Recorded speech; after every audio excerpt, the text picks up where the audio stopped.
Welcome to Choice Classic Radio, where we bring to you the greatest old-time radio shows. Like us on Facebook, subscribe to us on YouTube, and thank you for donating at choiceclassicradio.com. This is your FBI.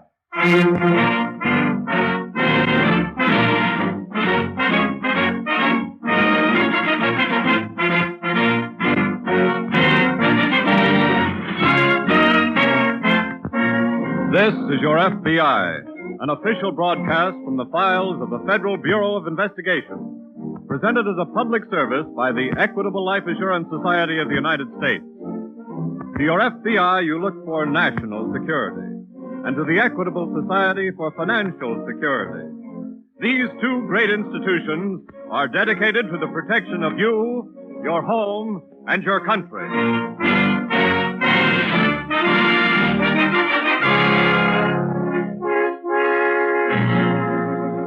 Tonight, the story of a crime against the community. Bank robbery.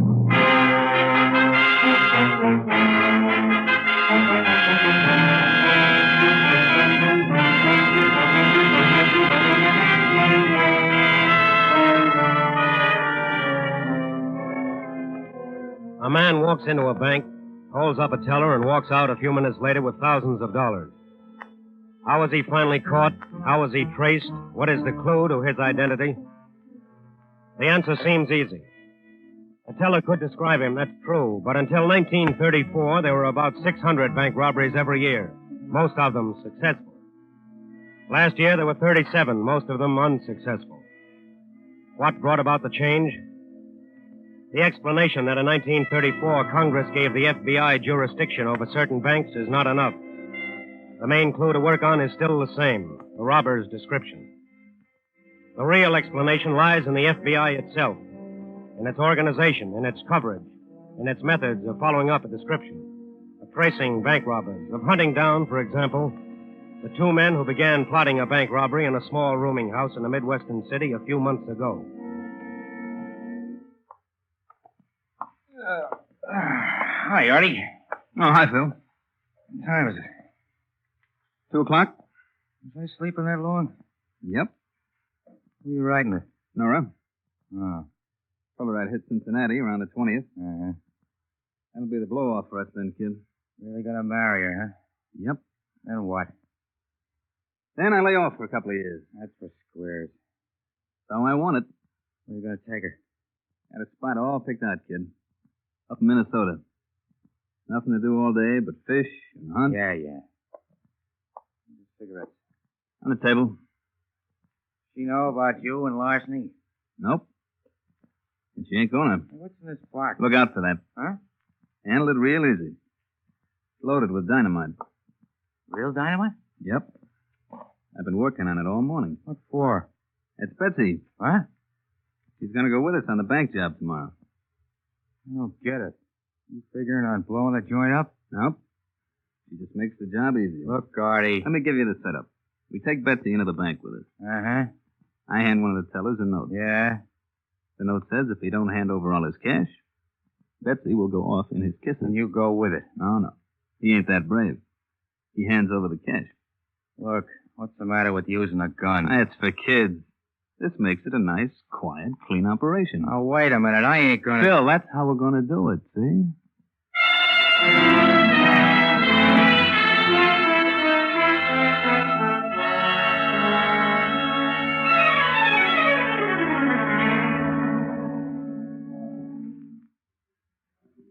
Artie. Yeah?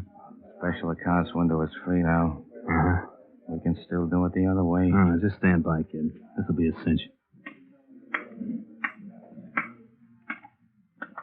Help you, mister?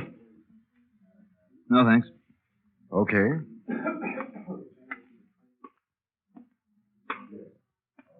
Good afternoon, sir. Good afternoon. Are you making a withdrawal? Yeah. Well, may I have your passbook, please? I don't think you'll need it. I beg your pardon? Just read this note. What? Read it. If this is some sort of a joke. It's no joke, mister. Don't try any funny stuff. I wasn't going to. Betsy here wouldn't like it. She could go off real easy. Well, How much do you want? everything you've got. Singles, too? Everything. Use that money bag then. Yes, sir. Hurry up. That thing won't go off by itself, will it? It might. Just keep on moving. Yes, sir. Don't forget them 20s. I was just putting them in. There, that's all the currency. You want the silver, too? No, just give me the bag. Yes, sir. Remember what the note said about not giving any alarm. I know. You better let me have that note. Oh, of course. Here. Thanks. So long, chum.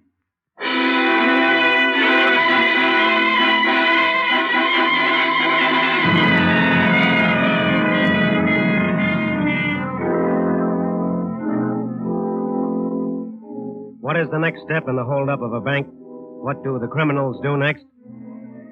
In this case, they stopped a taxi, drove to the downtown section of the city, and rushed into a busy, crowded department store. That took 15 minutes. Long enough for the bank to notify the local police and the FBI. Long enough for the teller to give a description of the robber. Long enough for both robbers to have disappeared before the FBI and the police could throw a cordon around the department store. 15 minutes and the trail was cold except for a description of the man. But for the agents of the FBI, that was a beginning. That was a lead. That was a clue which would lead to other clues sooner or later. Busy, Jim? No. Come in, Ray. Thanks. Any further developments? No. No trace of either one of them. Well, they probably went in one door of that department store, not another. Yes.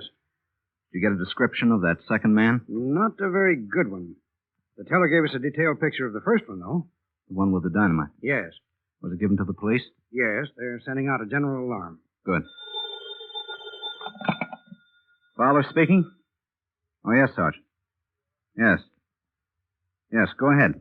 Want to take this down, Ray? Sure. Black Chevrolet sedan. 4-door? 2-door. Got it. 1940 model. Illinois license plate Y235. Y235. Stolen from employee's parking lot. Where? Behind the Federal Building. Thanks, Sergeant. We'll put that on the teletype right away. That might be the getaway car, Ray. The Federal Building is in the same block as that department store. Yes. Well, it sounds like we've got work to do.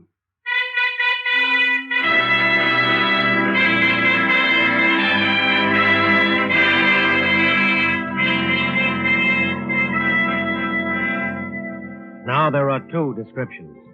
The description of a man and the description of a car. Now there is more to work on. Now the trail picks up again. But what of the bank robbers? If they have planned this crime well, they know that the stolen car will be reported, will be watched for, will lead to their capture. What do? They keep off the main highways, keep clear of the state roads, keep driving swiftly along lonely, unused back roads. Artie, Yeah? do me a favor, huh? What? Get rid of that box, will you? Betsy? Yeah. What for? Well, you done what you wanted with it. I know. I just feel better having her around. What's the matter? I know. Oh, great. Take it easy. No dice, huh? No gas. Look at the needle. Empty. Ah, Now, don't get excited, Phil. This is no problem. One car goes dead on you, so you pick up another one. where? What's wrong with that one up ahead there? It's coming around the bend. Hey. Come on, hop out quick. What do we do? Flag him down. I mean, how do we grab the car? Just tell him we want it, that's all. Look, you're not going to use that Betsy routine. Why not? Takes too long. I got a better idea. Well, put that gun away, will you? Give him a wave. I'll go get Betsy. All right, flag him down, will you? Okay. What's the matter? Our car ain't running. Oh. Looks like we got to borrow yours. Huh? Pile out, mister. Oh, no. I told you to wait till I got Betsy. We got the car, didn't we?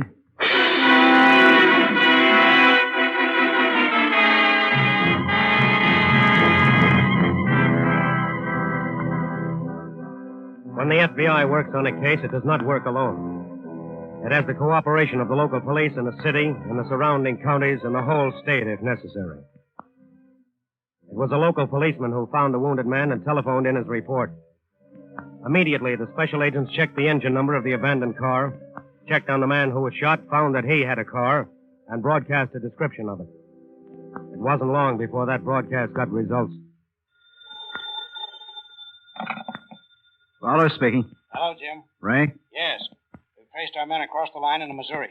Are you sure? Positive. They held up a farm family in Monticello, took some food from them, and stole their car. How about the car belonging to the man who was shot? They abandoned that. The sheriff who reported it checked the motor number. I see. How badly was that man wounded? I think he'll pull through. I hope so. Ray, Yes? what's the dope on this latest car they took? 1938 Ford. We've got all details on it. An alarm has been sent out. Good. Another small lead. Hmm? This farm family heard the two men quarreling. They talked of splitting up. In that case, one of them would leave the car. Yes. Well, let's send their descriptions to every bus depot, airfield, and railway terminal in, let's see, Missouri, Iowa, and Illinois. That ought to cover it.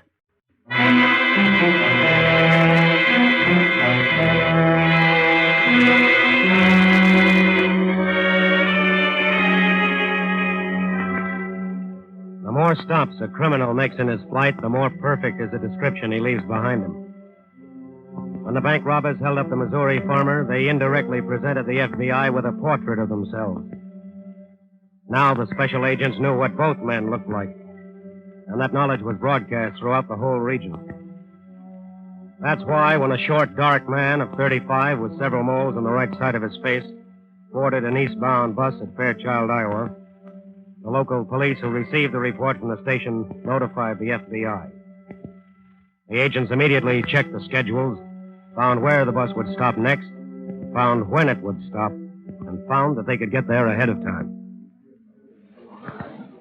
This is a 5-minute stop. 5 minutes only. They're starting to get off, Jim. Yeah. The bus is pretty crowded. We want to do this as quietly as possible. I know. Jim. I see him. Come on. Just a minute, sir. We'd like to talk to you, please. What for? Just step over here. What is this? We're special agents of the Federal Bureau of Investigation. You might be able to help us. Well, I will if I can. We're looking for two men who held up a bank on Saturday. Later that day, the same two men shot a farmer over in Easton County. They stole his car. So? The farmer they shot is still in the hospital. Would you mind letting him look you over? Don't bother. He'd know me. Never mind the frisk. I'm clean. How about money? From the job? Yes. I got my cut. What's your name? Bardo, Phil Bardo. Where's your partner? I don't know. We split up the other side of Fairchild. What was his name? Told me it was Artie Clinton. Where was he headed? He was going to see a dame in Cincinnati. Where in Cincinnati? I don't know. What about that dynamite gadget? You mean Betsy? Betsy? That's what he called it. Oh.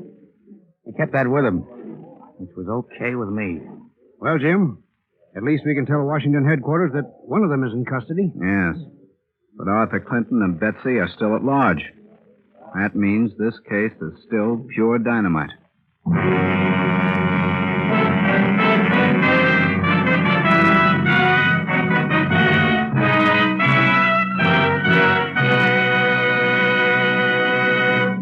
We momentarily close the Federal Bureau of Investigation file on Arthur Clinton, bank robber.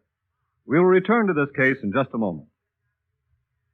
Tonight, we'd like to introduce two widely separated members of the Equitable Life Assurance Society of the United States to each other and to you. Mr. Litton, we'd like you to know Helen McGrath. And Helen, we want you to meet Mr. Henry C. Litton, president of the Hub, Henry C. Litton and Company of Chicago, Illinois. Having attained the remarkable age of 98 years, Mr. Litton ranks as a senior member of the Equitable Society. Helen is one of our youngest and newest members. Yesterday, she was 4 months old. Mr. Litton, when you became an Equitable member in the year 1861, the Society was facing its first great crisis, the financial difficulties brought on by the Civil War.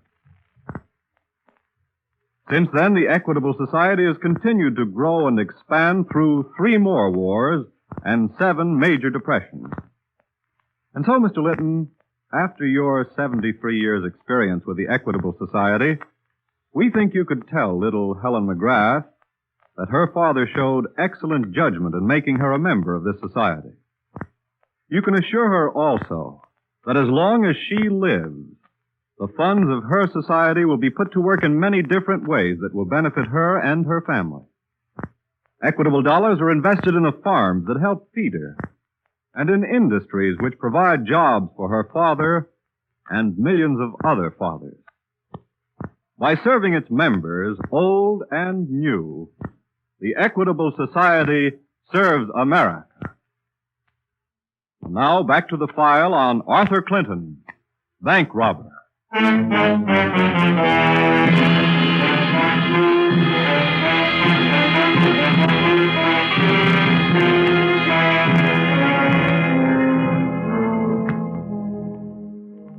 Almost every criminal has a great sense of loyalty and equality. His loyalty is to himself, and his belief in equality is a belief that if he's caught, his partner should be caught. Philip Bartow told the special agents of the FBI everything he could about his partner. Told them his name was Arthur Clinton, told them he was going to Cincinnati, and told them that he was going there to marry a girl. That was a clue, but Cincinnati is hardly a small town. And like every town these days, the majority of its population is women. Still, it was a clue. A clue to be followed while other agents investigated Arthur Clinton. A clue that later on turned out to be accurate. For Arthur Clinton was in Cincinnati, had married a girl there and was living with her in a quiet hotel. Me, honey. Howdy. Oh, Hello, baby. hello, darling.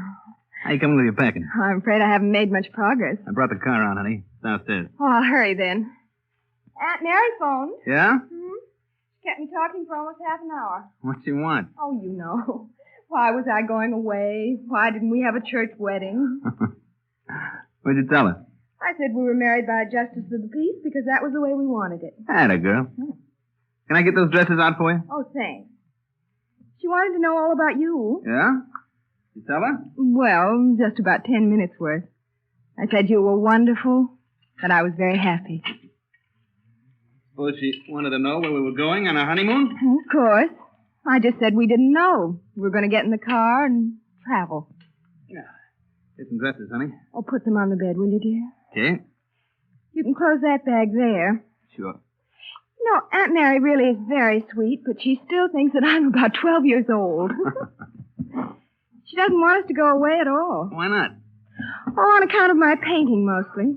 She thinks I should stay here in Cincinnati and study. Did you tell her you were going to take your paints along with you? Oh, yes. I said I'd get more work done that way than ever. There. Now then. Anything else I can do? No. No, I think I'm just about ready, dear. Okay, honey. Oh, would you put these shoes in your bag? Yeah, sure. No, I didn't realize how much... Oh, look out, honey. Huh? Don't touch that little box. Just put the shoes on the other side, huh? Oh, all right. What's in it? The box? Yes. Nothing really. It's just kind of a good luck thing I carry around. Oh. Well, I'm all packed.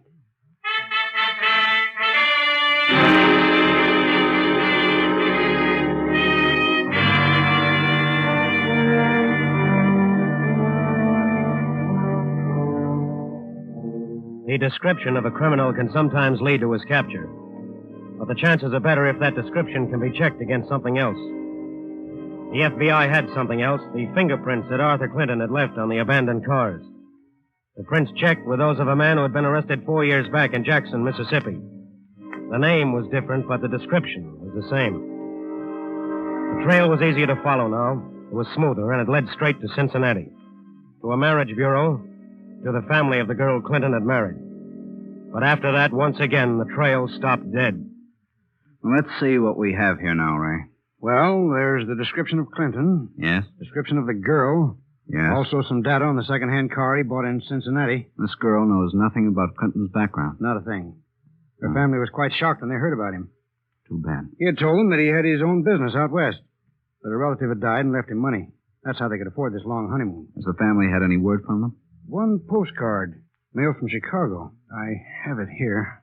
No indication where they were going. No. They appear to be heading west, though. This car must have Ohio license plates. They went out on the teletype. But Clinton's probably changed them by now. Yes. One possible lead is the girl's interest in painting. Oh? She studied art for a number of years. In fact, she sold 1 or 2 watercolors to some local dealers. I see. Her family said she brought her equipment, paints, canvases, along with her. That could be a very good lead, Ray. By the way, did you see this? A wanted notice on Clinton. Yes. Mr. Hoover ordered that for national distribution.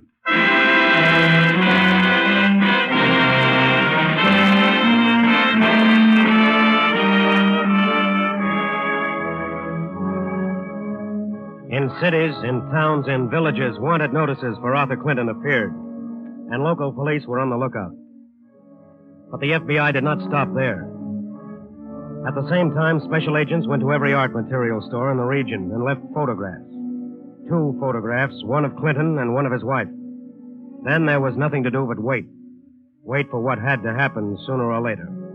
Wait for what finally happened in Duluth, Minnesota.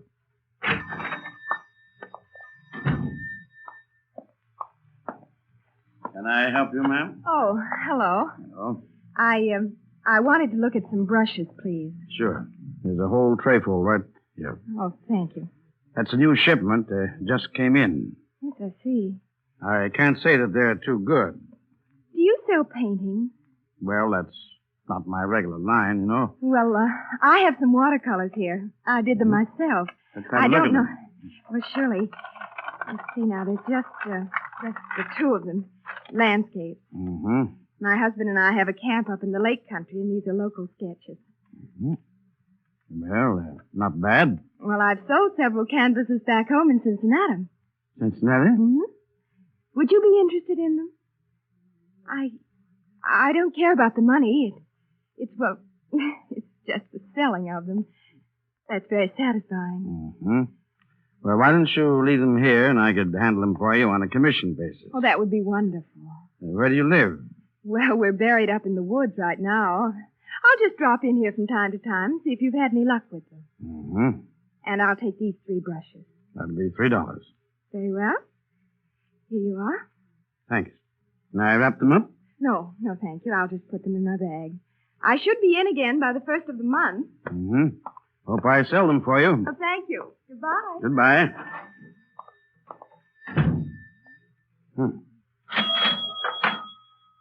Cincinnati. Hey, miss! Miss! Oh. Operator, get me FBI headquarters.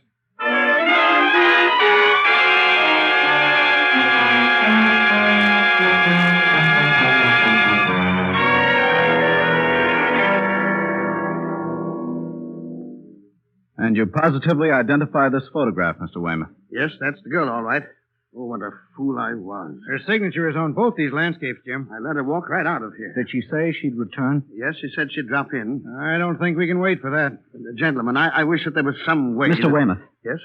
These landscapes. Where did she say she'd painted them? Why, right up near their camp. Are you familiar with the country around here? Of course, I know every inch of it. That's what makes me so mad. If she told me where that camp was... I think she has. Huh? If these scenes are near her camp, you should be able to recognize them, right? Say, I never thought of that. Do they look familiar to you, Mr. Weymouth? Let me look at them again. Surely. Here. Say, I believe I do know this spot. Yes? She's changed it around some, but that's Hibbins Lake. Where's that? It's about 40 miles north of here. Could you take us there? Be glad to. When? Right now.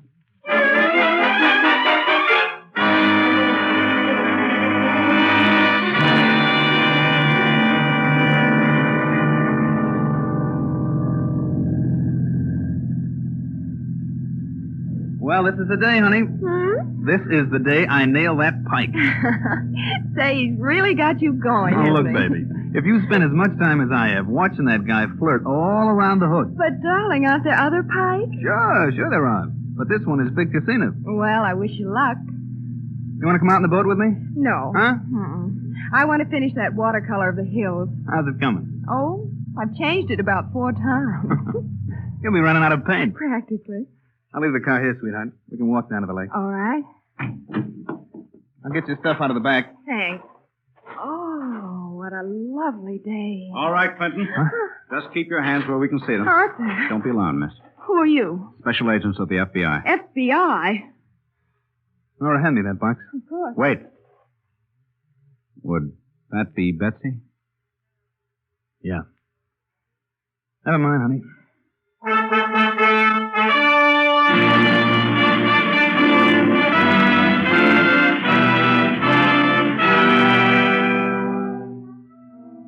The trail of a bank robber begins with a description, continues on with a stolen car, leaps across state lines, and ends finally with capture and arrest.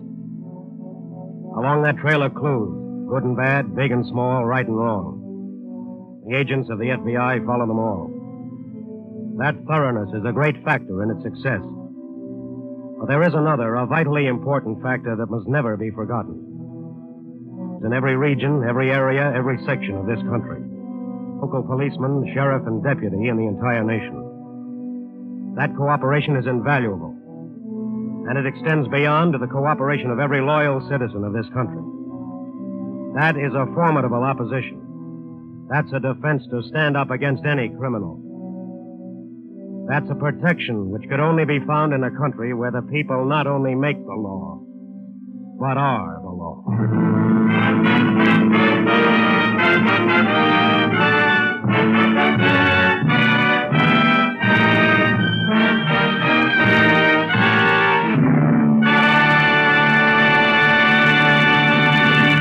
You'll hear about the file on next week's case in just a moment.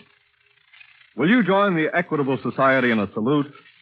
A salute to the man on the tractor and to all men who plow the good American earth. Yes, a heartfelt salute to the farmers of these United States. In spite of manpower losses, our hard-working farmers have managed to increase this country's food production by more than 1/3. Authorities in England and Russia say that the war might easily have been lost without this extra food raised by America. Today, as it has for many years, the Equitable Life Assurance Society of the United States is lending the farmer a helping hand. Equitable funds make it possible for thousands of farmers to own their own homes and land and realize that typical American ambition summed up in the words, I want to run my own business. In addition to helping to raise the food that fights for freedom, Equitable funds are heavily invested in other industries which make and transport the weapons of war. Still, other Equitable dollars are invested in war bonds. For in wartime, Equitable Society dollars are fighting dollars. And at all times, they are security dollars. For you, your home, and your country.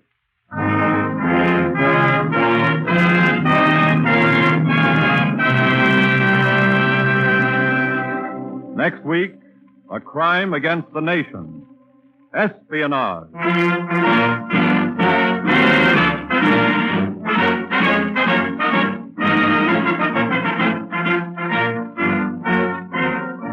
The incidents used in tonight's broadcast are taken from the files of the Federal Bureau of Investigation. However, all names used are fictitious.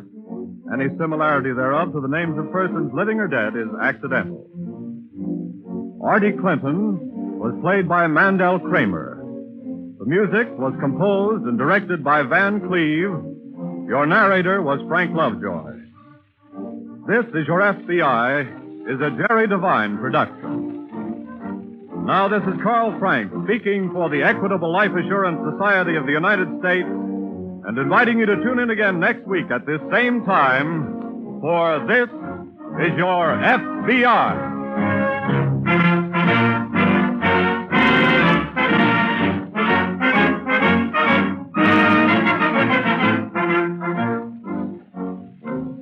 This is the Blue Network of the American Broadcasting Company.